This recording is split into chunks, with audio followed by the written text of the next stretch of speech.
ইঁদুর দেখে মামদো কুকুর বললে তেড়ে হেঁকে, বলবো কি আর, বড়ই খুশি হলেম তোরে দেখে। আজকে আমার কাজ কিছু নেই, সময় আছে মেলা। আয়না খেলি দুইজনেতে মোকদ্দমা খেলা। তুই হবি চোর, তোর নামেতে করব নালিশ রুজু। জজকে হবে, বললে ইঁদুর বিষম ভয়ে জুজু। কোথায় উকিল, পেয়দা পুলিশ, বিচার কিসে হবে?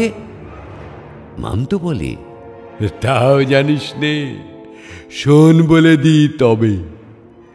আমি হব উকিল হাকিম, আমি হব জুরি। কান ধরে তোর বলবো, বেটা ফের করেছিস চুরি। শটান দেব ফাঁসির হুকুম অমনি একেবারে। বুঝবি তখন চোর বাছা ধন, বিচার বলে কারে।